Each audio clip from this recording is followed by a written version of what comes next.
What if we had urban gardens, right? Soil-born farms. You guys have seen Sean, rock star in the region. He'll have his meeting with the mayor next week because I think that that should be elevated to a big idea. What if we could feed every Hmong person that's emigrated here, every school child that goes to school hungry? We're working with the school districts through Valley Vision to have local food in the cafeteria. We're working with the hospital so that the patients have local food instead of the processed stuff that they're fed when they're sick. So this has great, great potential in our region and will be a focus of water and nature. Urban design and green building. How do we retrofit our buildings? How do we make our transportation system better? Land use improvements. That's Mike McKeever's group out of State Cog. And they have a lot of work to do. There's green building task forces working on retrofit right now. And then green and clean technology actually has the longest list of focus areas, everything from creating markets for clean technology, raising the corporate green IQ. We're going to look at financing again in that committee for different options, and I'm not going to delve into all those 6 focus areas. But what I'm appealing to you for tonight is an invitation to participate. Whether you can do it by email, I can let you know who the chair is. If you don't have time to go to the meetings, you have an invitation to participate in those core group or in the teams. Come every month on the 3rd Tuesday of the month to see the speakers. And so this Tuesday, July 20th, is Secretary Adams, the Secretary of the EPA, will welcome. The Speaker of the Assembly will then talk about legislation he's proposing. Then we'll hear from Dean Corral, who's the Graduate School of Management Dean at UC Davis, and then you'll hear from Van Jones. So again, you've got the lineup, the state, the university, a national leader in social justice and social equity. So I invite you to participate in that. And then, email me if you have an idea. Greenwise website, SacramentoGreenwise.com, has discussion boards by topic. So if you don't have the time to come in person, you can post your ideas, and those core teams will see those ideas that have been posted by these focus areas, by the policy areas. And so you can submit, you can forward it on to your friends to also participate that way. And we really want to make this inclusive of the region. All right, so here's the process to get all of these ideas together by December. We are already in July. And first month was to lay out the vision by the mayor and the governor. The second month is we are doing our homework. We have a 40-page document that was handed. Gary has it in his lab that has all of the research and findings about what we have already been doing in the region. And we're going to use that to say, okay, what are we already doing? What are the opportunities to go forward? This month, we'll look at what are the best practices across the country. At universities, at economic development corporations, and other jurisdictions that we can bring back to Sacramento and maybe make happen here. So from there, we'll set some goals and get to work on Gary's favorite again. You got to measure. You got to measure, did we accomplish what we set out to do? So how are we going to measure whether or not the region has been successful at this?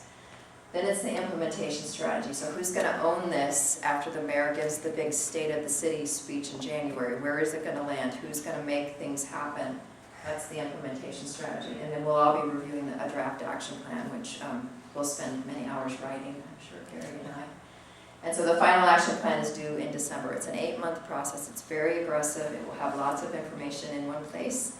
And we invite you to participate throughout this process. And I must say, I don't think I'm allowed to say who all of the highest profile speakers are that are coming in August and September.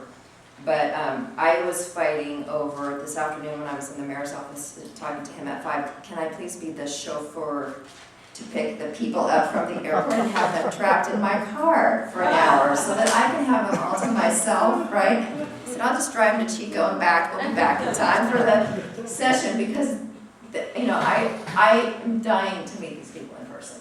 So mark your calendars for the upcoming ones. Now, so the team leads, all leaders in the region. John Stachio, the general manager of SMUD, is leading energy.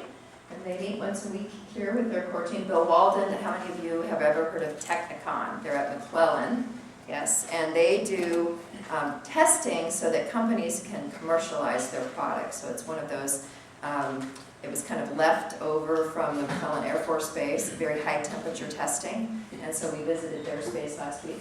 Alicia Guerra is a land use attorney. She does habitat conservation plans, so she worked on the habitat conservation plan for Natoma. She's leading water.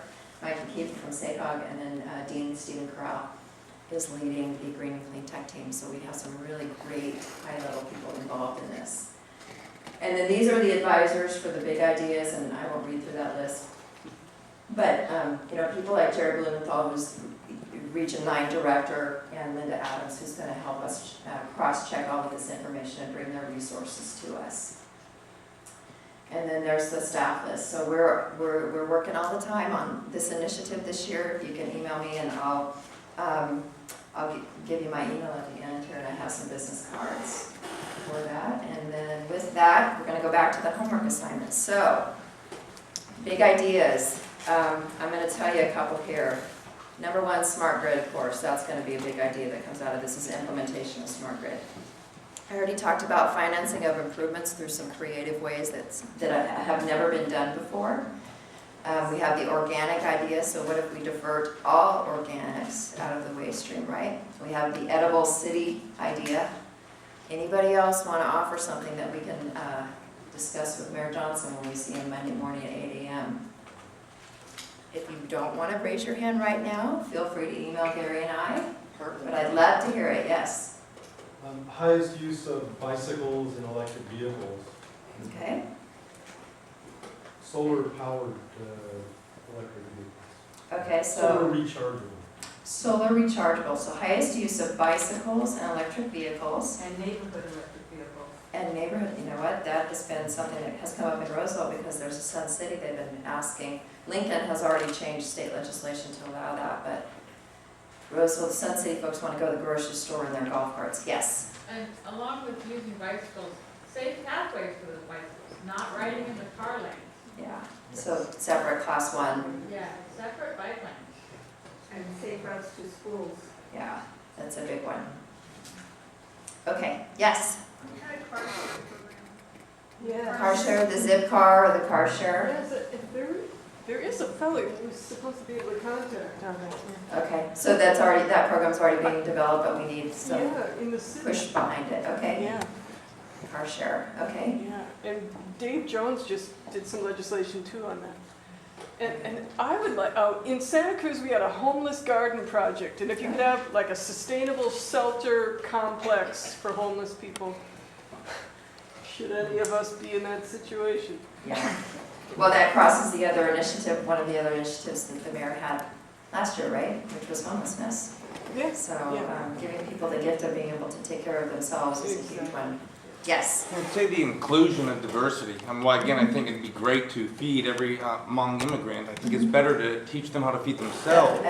And again, I'm missing that diversity part. Yeah, well, that's the other part that we have had elevated both through the leadership team and then our separate discussions is how do we make that cross-section? And I said that incorrectly, you're right. It's how do we provide the ability for them to do that themselves. So let me talk about a couple things on the social justice side. For access to employment, so right, access to the green jobs that are being developed, no matter what level of education you have, no matter where you're coming in on this on-ramp, is extremely important. Access to programs to lower your energy costs, right? So if I'm someone that wants to do a solar lease and my credit score is in a 700, how do we provide access so that homeowners who are lower income are able to invest in that? And SMED already has programs to help you with your utility bills if you need that too.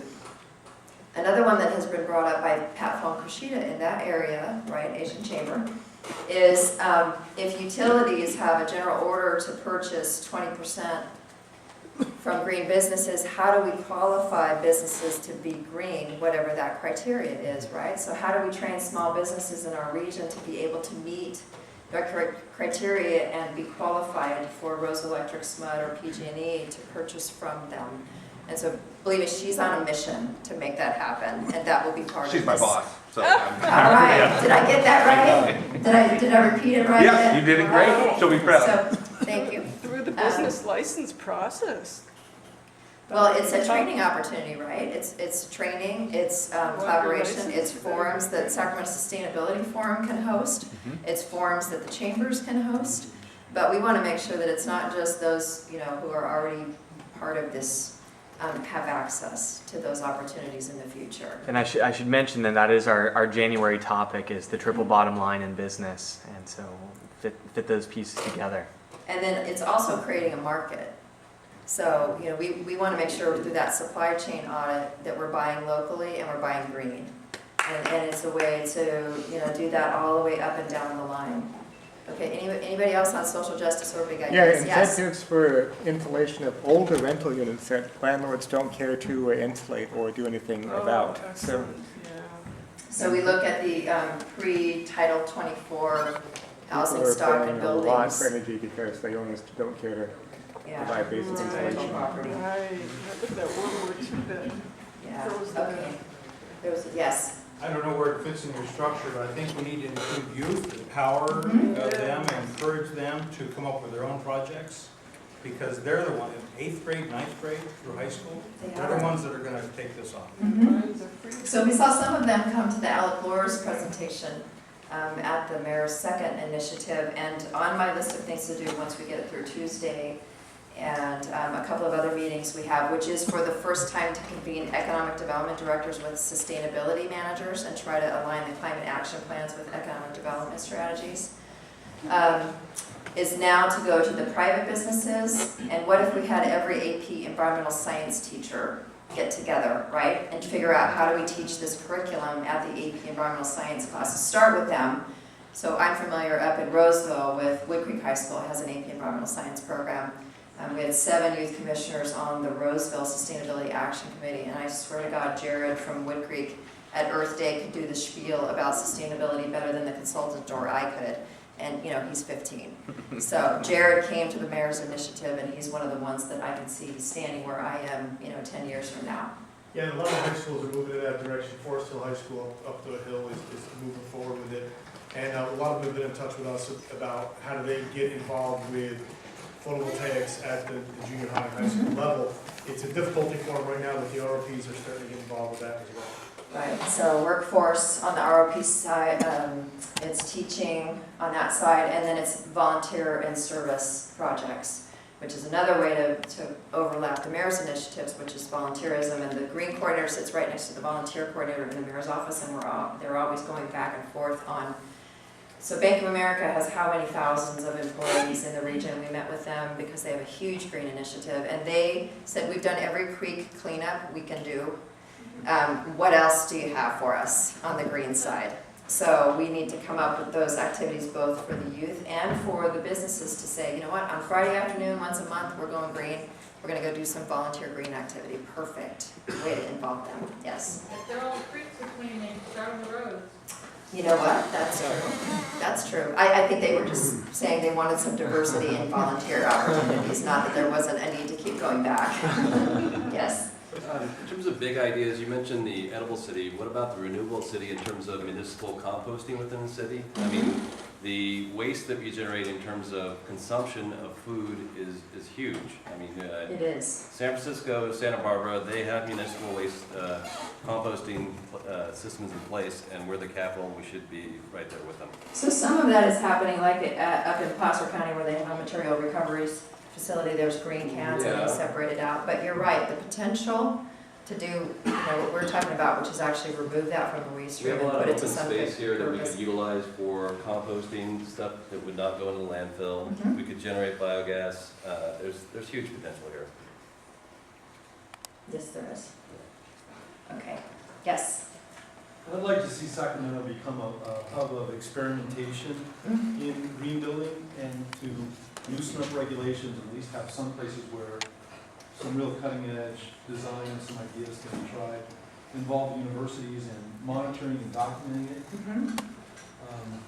And we are the perfect place for that because as UC Davis was on Greg's slide as one of the first strengths, they have an energy efficiency center, they have a lighting center, they have the Institute of Transportation Studies, they're developing a water efficiency center. So why not be the beta test pilot destination, certainly in California, if not the United States, because we have the academia to support it, we have entrepreneurs here, and we just got to convince on the regulatory side and some of us on the business side to take a risk.